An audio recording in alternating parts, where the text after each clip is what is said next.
Kami dari tim 2 Perkuliahan Information System Project Management Binus University. Pada video kali ini, kami akan membahas tentang WBS atau Work Breakdown Structure. Semoga pada video ini dapat memberikan gambaran tentang apa itu WBS dan kegunaan WBS dan cara membuatnya. Sebuah work breakdown structure atau WBS, kita mengenalnya itu membagi proyek kompleks untuk tugas yang lebih sederhana dan dapat dikelola adalah proses yang diidentifikasi sebagai struktur perincian kerja atau WBS.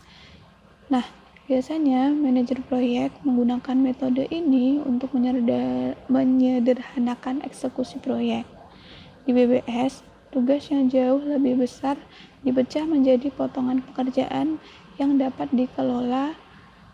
Nah, potongan-potongan ini dapat dengan mudah diawasi dan diperkirakan. WBS sendiri merupakan dekomposisi logis dari pekerjaan yang harus dilakukan dan berfokus pada bagaimana produk, layanan, atau hasil secara alami dibagi. Nah, WBS membantu manajer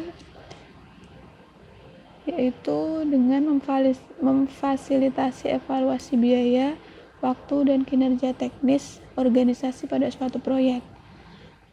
Menyediakan informasi yang sesuai dengan setiap tingkat organisasi kepada manajemen, membantu dalam pengembangan organisasi, serta struktur perincian yang menetapkan tanggung jawab proyek kepada unit organisasi dan individu, serta membantu manajer merencanakan, menjadwalkan, dan anggaran, mendefinisikan saluran komunikasi, dan membantu dalam mengkoordinasikan berbagai elemen proyek. Terdapat 3 alasan untuk menggunakan WBS dalam sebuah proyek. Yang pertama, membantu lebih akurat dan secara khusus mendefinisikan dan mengatur ruang lingkup total proyek. Kedua, menggunakan WBS dalam proyek dapat membantu menetapkan tanggung jawab, alokasi sumber daya, memantau, serta mengendalikan proyek. Dan yang ketiga, memungkinkan untuk memeriksa kembali semua spesifik hasil kerja dengan pemangku kepentingan dan memastikan tidak ada yang hilang atau tumpang tindih. Berikut alasan untuk membuat WBS dalam sebuah proyek. Di antaranya adalah yang pertama, proyek menjadi lebih akurat dan mudah dibaca. Kedua, lebih terorganisir. Lalu, adanya tanggung jawab kepada tim proyek. Keempat, menunjukkan tonggak proyek dan titik kontrol. Kelima, membantu memperkirakan biaya, waktu, dan risiko. Serta yang keenam, ruang lingkup proyek dapat terilustrasi sehingga pemangku kepentingan dapat memiliki pemahaman yang lebih baik tentang hal yang sama. Oke, saya akan membahas mengenai construction of WBS. Ada beberapa construction of WBS, diantaranya yang pertama untuk mengidentifikasi hasil kerja utama proyek adalah titik awal untuk mendapatkan struktur perincian kerja. Yang kedua, langkah penting ini biasanya dilakukan oleh manajer proyek dan pakar materi pembelajaran UKM yang terlibat dalam proyek tersebut. Jadi setelah langkah ini selesai, para ahli materi pembelajaran mulai memecah tugas tingkat tinggi menjadi potongan-potongan pekerjaan yang lebih kecil.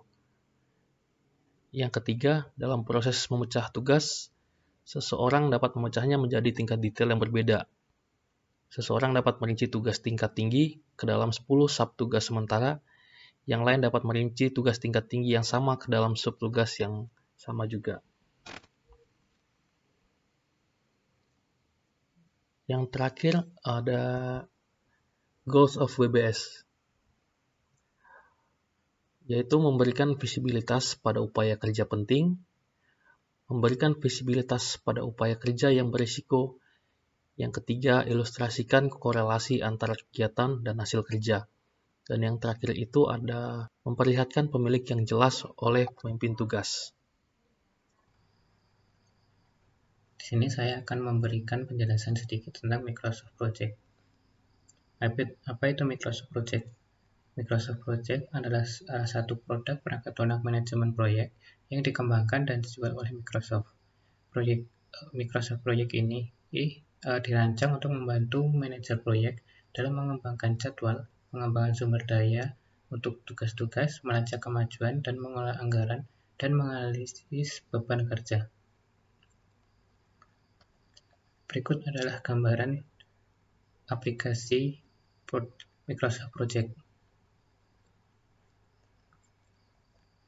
Di sisi kiri merupakan task list. Di sini merupakan daftar-daftar tugas yang dikerjakan dalam proyek. Kemudian dalam salah satu kolomnya terdapat kolom duration. Kolom duration ini menggambarkan berapa lama task tersebut dikerjakan. Kemudian terdapat task time. Task time ini menggambarkan waktu pengerjaan dari tugas tersebut. Dan resource name. Resource name ini merupakan bagian yang bertanggung jawab dalam pengerjaan tugas tersebut. Pada sebelah kanan terdapat diagram yang berbentuk ganjar, sehingga setiap task yang terdapat pada Microsoft Project akan menghasilkan sebuah ganjar untuk memberikan gambaran secara pasti kapan proyek tersebut dimulai, kapan proyek tersebut selesai, dan dependensi dari setiap proyek tersebut. Sehingga dalam setiap tugas yang dikerjakan atau yang sedang dijalankan dapat terlihat dengan mudah seberapa panjang dan seberapa deadline-nya. Kemudian, bagaimana cara membuat WBS dalam Microsoft Project? Yaitu pertama kita perlu menentukan DSC atau Deliverable Structure Chart dari sebuah project. Dalam video kali ini kami akan menggunakan contoh salah satu project Husky Archer Project. Dalam DSC tersebut terdapat 5 tugas utama pada level pertama, yaitu Initialize and Conceptualize, kemudian Project Charter and Plan, ketiga Execute and Control, keempat Close Project, dan kelima Evaluate and Project Success. Pada Execute dan Control terdapat 5 subtugas yang dipecahkan menjadi lebih kecil, yaitu terdapat Analysis, terdapat Design, Construction, Testing, dan Implementation. Pada setiap sub-tugas tersebut, kita dapat pecah lagi menjadi sub-tugas yang lebih kecil, sehingga kita dapat melakukan perhitungan waktu dan cost yang dibutuhkan.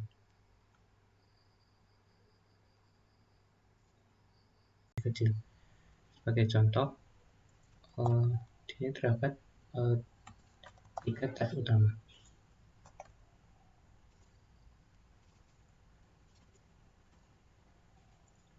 Kemudian dalam satu task tersebut kita bisa pecah lagi menjadi yang lebih kecil. Sebagai contoh, dalam initiate dan conceptualization kita bisa membuat seperti business case, kemudian review business case.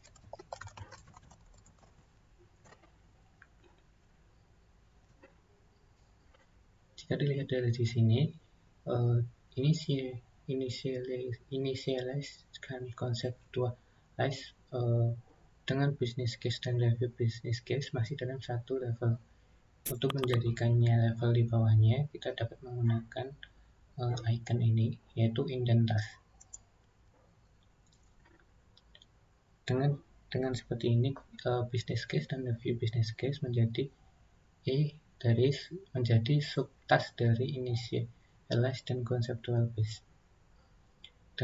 Kemudian kita dapat lakukan untuk kedua task lainnya.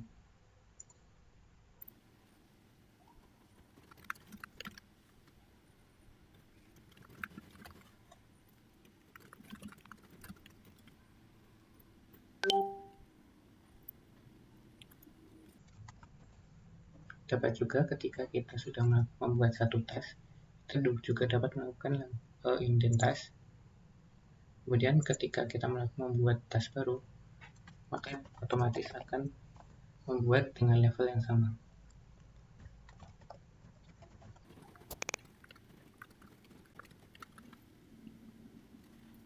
level dalam sebuah task ini dapat kita pecah lagi menjadi yang lebih kecil lagi. Sebagai contoh, kita dapat membuat task lain dalam task analisis.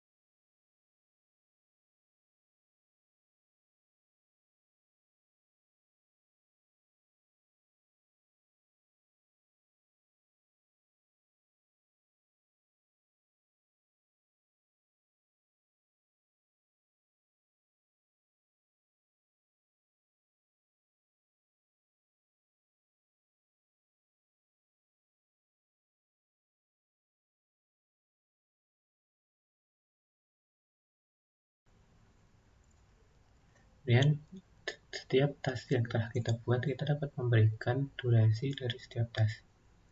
Sebagai contoh, kita akan menggunakan auto schedule untuk membuatnya secara otomatis.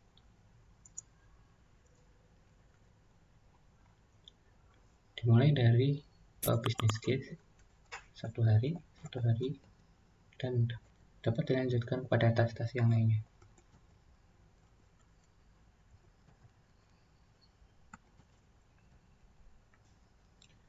Untuk task dengan level tinggi, kita tidak perlu mendefinisikan duration, tetapi kita hanya perlu mendefinisikan durasi pengerjaan pada kelas paling kecil, karena akan langsung dijumlahkan totalnya pada sub-task yang atas.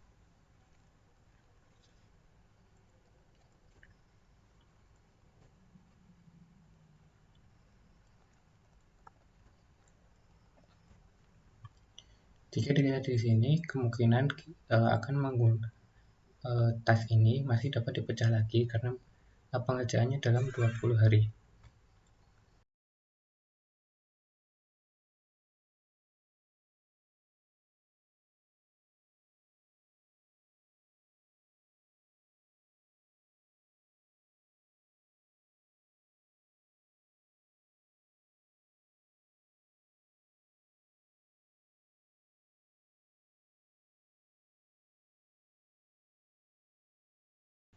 Di sini kita perlu menentukan predecessor dari setiap task-task tersebut.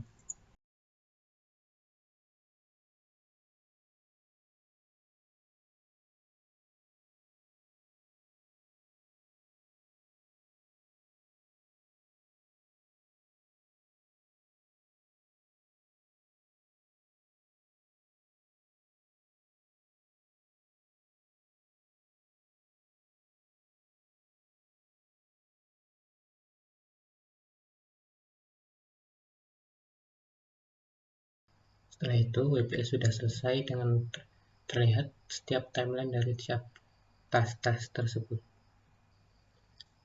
Sekian video pada kali ini. Terima kasih.